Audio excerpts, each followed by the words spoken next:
এখানে প্রত্যেক দিন আটা লাগাইয়া তো আর আমার জামার মধ্যে খালি লাগে আটায় টানে, আমি জামা টানি মুখা আর আটায় টানে মুখা।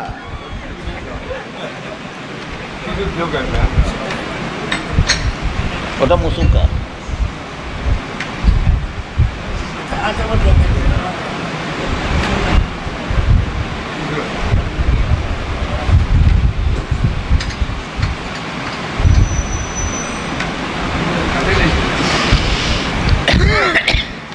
দারুল উলুম দেওবন্দের শিক্ষাপ্রাপ্ত একজন নবীন আলেম, তার নাম হলো মৌলানা ইয়াসির নদীম। তিনি বর্তমান বিশ্ব পরিস্থিতি সম্পর্কে একটা মহামূল্যবান গ্রন্থ লিখেছেন।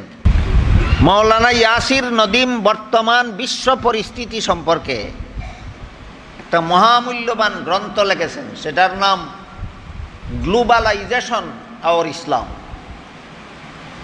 সেই গ্রন্থে তিনি আমেরিকার সাবেক প্রেসিডেন্ট জর্জ ডব্লিউ বুশের একটা বক্তৃতার উদ্ধৃতি দিয়েছেন। সেই বক্তৃতায় আমেরিকার সাবেক প্রেসিডেন্ট বুশ বলে, সারা দুনিয়ার সমস্ত পুরুষের চেহারাকে আমি দাড়ি মুক্ত অবস্থায় দেখতে চাই, আর সারা দুনিয়ার সমস্ত নারীদের চেহারাকে আমি হেজাব মুক্ত অবস্থায় দেখতে চাই। সারা দুনিয়ার সমস্ত পুরুষের চেহারা সে দেখতে চায় দাড়ি মুক্ত অবস্থায়, আর সারা দুনিয়ার সমস্ত নারীদের চেহারাকে সে দেখতে চায় পর্দা মুক্ত অবস্থায়। কেতনা বড় বদমাইশ হইলে সমস্ত নারীদের চেহারা পর্দা মুক্ত অবস্থায় দেখতে চায়। কাজেই আমাদের সমাজে দাড়িওয়ালা টুপিওয়ালা দেখলে যারা সন্ত্রাসী কয়, আমাদের সমাজে বুরকা পরিহিতা নারীদেরকে যারা সন্ত্রাসী কয়, এরা যদি অশিক্ষিত হয়ে থাকে তাহলে না বুঝার কারণে কয়, কিন্তু এরা যদি শিক্ষিত হয়ে থাকে তাহলে বুঝে শুনেই কয়। নিঃসন্দেহে এই সমস্ত শিক্ষিতরা ইহুদি খ্রিস্টানের দালাল। দাড়িওয়ালাকে যারা সন্ত্রাসী বলে, টুপিওয়ালাকে যারা সন্ত্রাসী বলে, বুরকা পরিহিতা নারীদেরকে যারা সন্ত্রাসী বলে, এরা যদি শিক্ষিত হইয়া থাকে তাহলে না বুঝে বলে না, বুঝে শুনেই বলে, ইহুদি খ্রিস্টানের দালালি করার জন্য বলে। বাকি রইল আমাদের সমাজে যে সমস্ত মুসলমানগণ মুখে দাড়ি রাখেন না, আমার মনে হয় তারা বুশের বক্তৃতার কারণে নয়,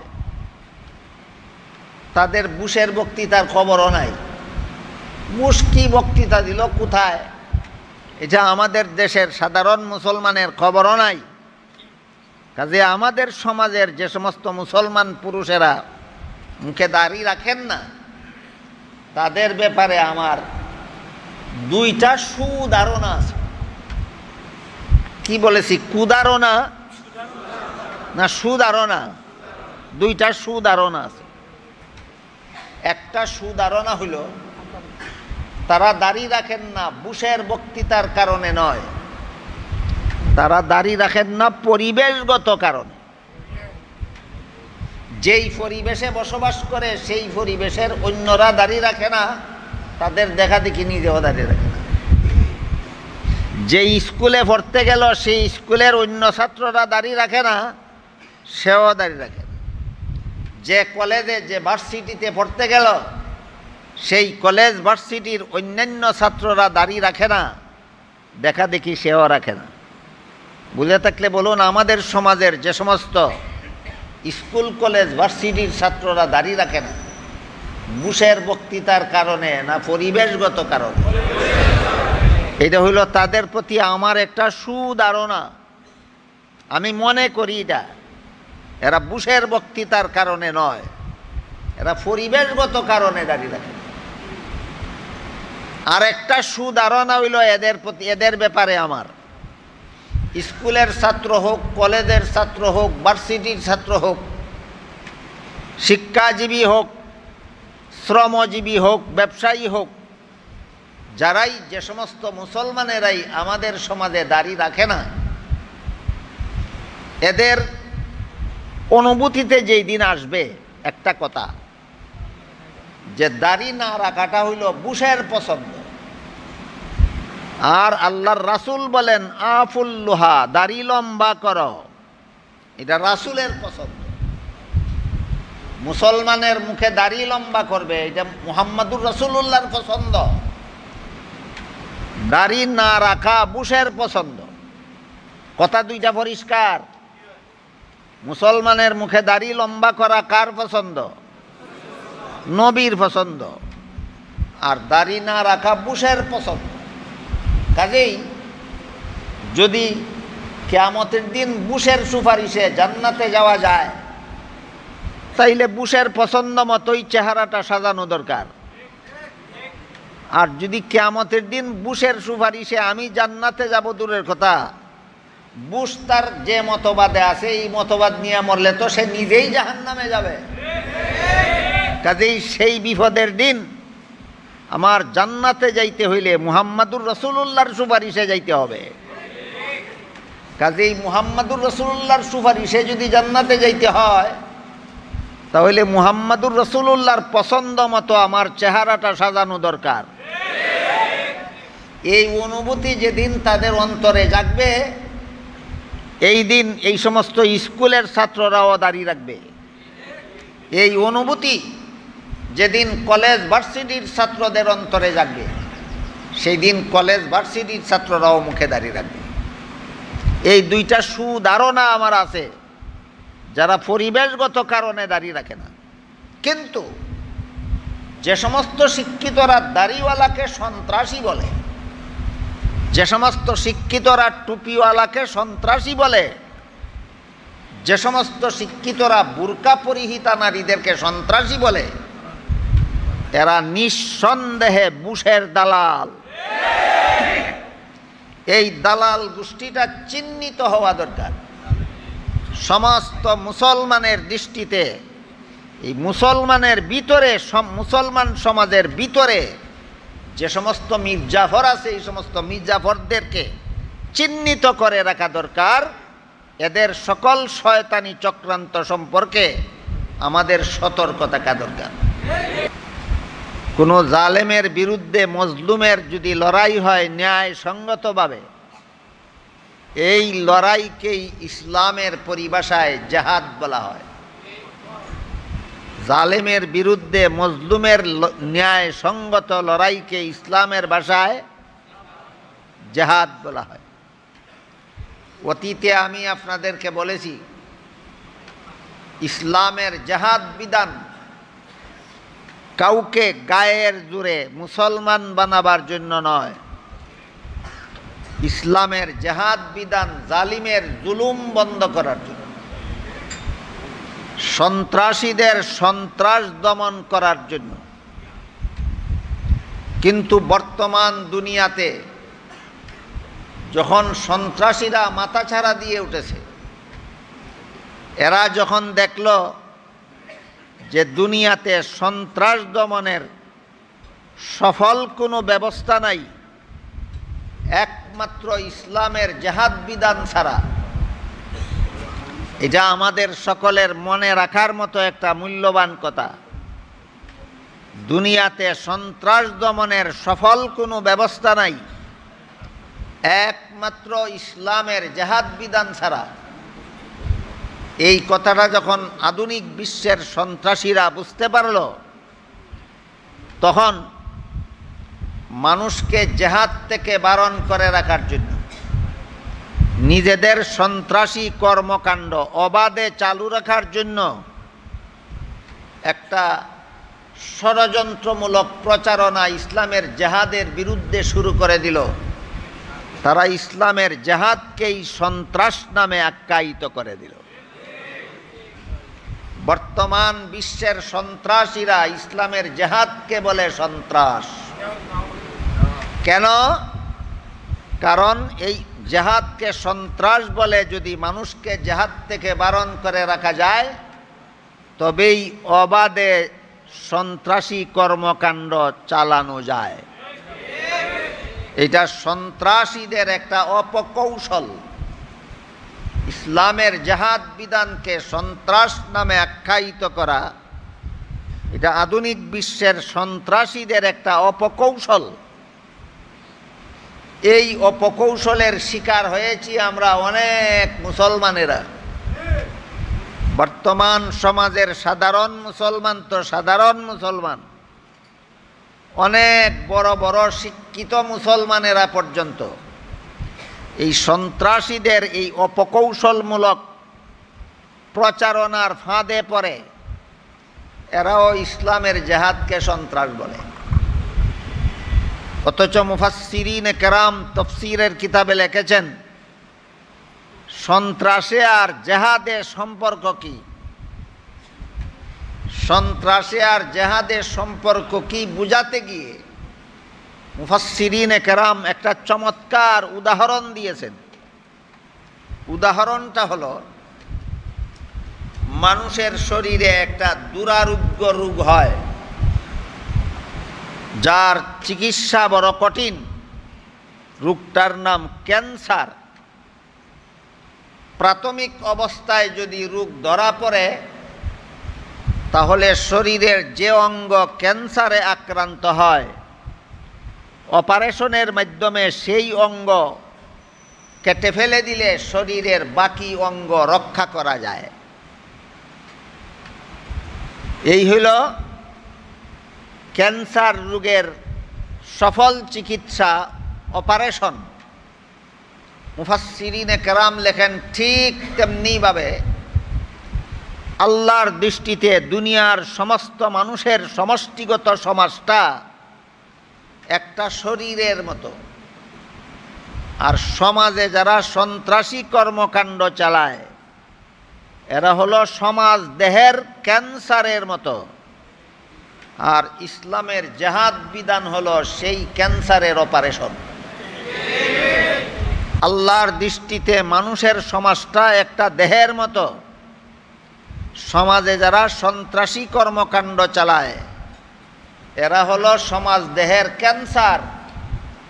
ইসলামের জেহাদ বিধান সেই ক্যান্সারের অপারেশন। সুতরাং জেহাদ সন্ত্রাস নয়, জেহাদ হলো সন্ত্রাস দমনের একমাত্র সফল ব্যবস্থা। জেহাদ হলো সন্ত্রাস দমনের একমাত্র সফল ব্যবস্থা। যে সমস্ত শিক্ষিতরা ইসলামের জেহাদকে সন্ত্রাস বলে, এরা নিঃসন্দেহে ইহুদি খ্রিস্টানের দালাল।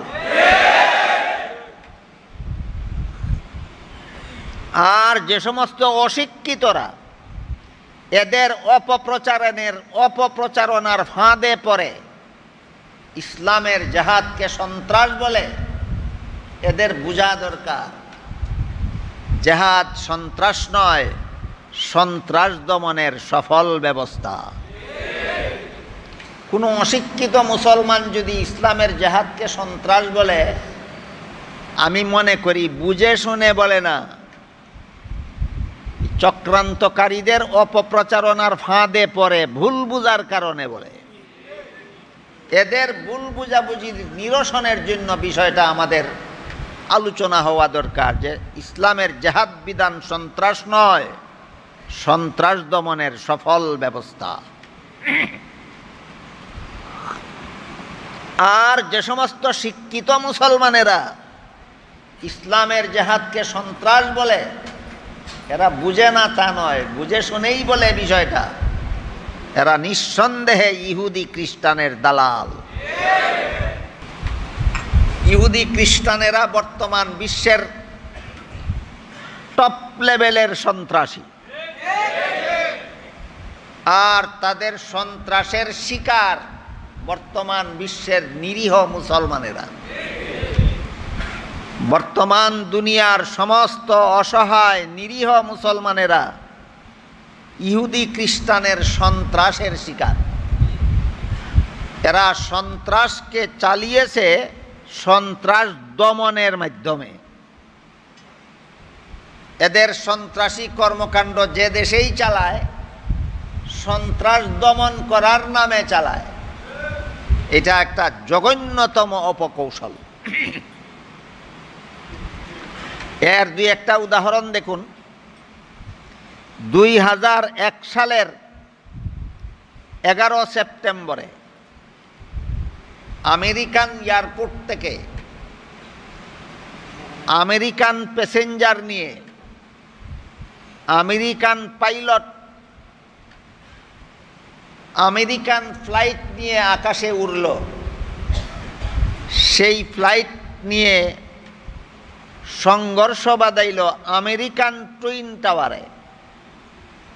আমেরিকার এয়ারপোর্ট থেকে গেল, আমেরিকান ফ্লাইট ছিল, আমেরিকান প্যাসেঞ্জার ছিল, আমেরিকান পাইলট ছিল, আমেরিকান টুইন টাওয়ারে আঘাত করল। এর সাথে আফগানিস্তানের মুসলমানদের কি সম্পর্ক?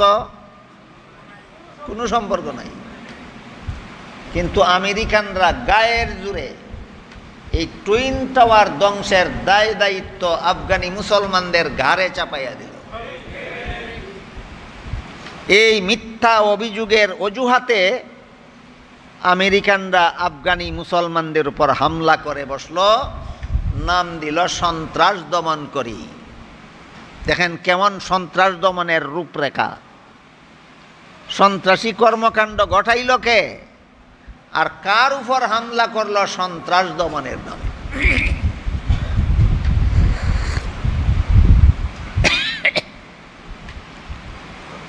তারপরে 2003 সালে এই আমেরিকান সন্ত্রাসীরা ইরাকের প্রেসিডেন্ট সাদ্দাম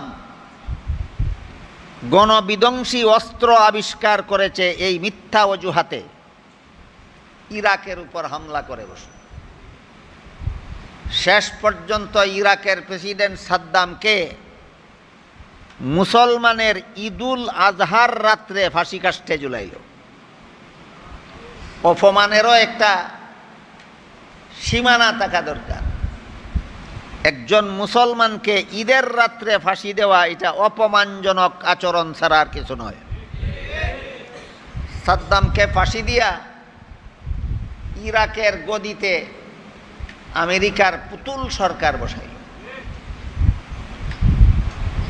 আফগানিস্তানের সাবেক সরকারকে উৎখাত করে আফগানিস্তানে যেমনভাবে আমেরিকার পুতুল সরকার বসাইল, তেমনিভাবে ইরাকের সাদ্দামকে উৎখাত করে ইরাকের গদিতেও আমেরিকার পুতুল সরকার বসাইল।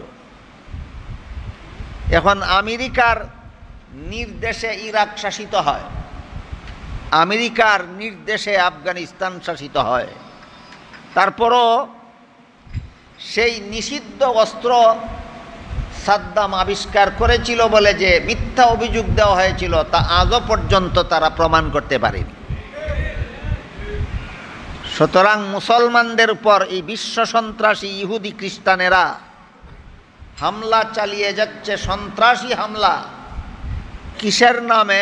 সন্ত্রাস দমনের নামে। সন্ত্রাসী হামলা নিরীহ মুসলমানদের উপর চালিয়ে যাচ্ছে বিশ্ব সন্ত্রাসী ইহুদি খ্রিস্টানেরা। কিসের নামে? সন্ত্রাস দমনের নামে।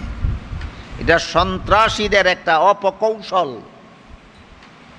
এই দুইটা আন্তর্জাতিক ঘটনা ঘটার পরে সারা বিশ্বের বিবেকবানদের কাছ থেকে প্রশ্ন আসতে লাগলো, কোন অপরাধে আফগানি মুসলমানদের উপর আমেরিকানরা হামলা করলো? কোন অপরাধে ইরাকি মুসলমানদের উপর আমেরিকানরা হামলা করলো? তার জবাব তৈরি করলো সন্ত্রাসীরা। কিভাবে? দেখুন, 2004 সালের 11 সেপ্টেম্বরে বাংলাদেশের রাজধানী ঢাকায় জার্মান দূতাবাসের উদ্যোগে একটা আন্তর্জাতিক সেমিনারের আয়োজন করা হয়। সেই সেমিনারের মূল আলোচ্য বিষয় ছিল সন্ত্রাস দমন ব্যবস্থা। এখানে মূল বিষয়ের উপর বক্তব্য প্রদানের জন্য জার্মান থেকে খ্রিস্ট ধর্মে বিশ্বাসী প্রফেসর হ্যান্সকে আমন্ত্রণ করে আনা হয়। প্রফেসর হ্যান্স 2004 সালের 11 সেপ্টেম্বর বাংলাদেশের রাজধানী ঢাকার জার্মান দূতাবাসে দাঁড়িয়ে বক্তৃতা দিল। ইসলাম সূচনাকাল থেকেই সন্ত্রাস লালন করে এসেছে। ইসলামের নবী মুহাম্মদ নিজেই সন্ত্রাসী ছিল। কাজেই এই মুহাম্মদের অনুসারীদেরকে হামলা করার জন্য আর নূতন কোনো অপরাধের দরকার নাই। শয়তান কাকে বলে আর শয়তানি কিভাবে করে বোঝা দরকার আমাদের।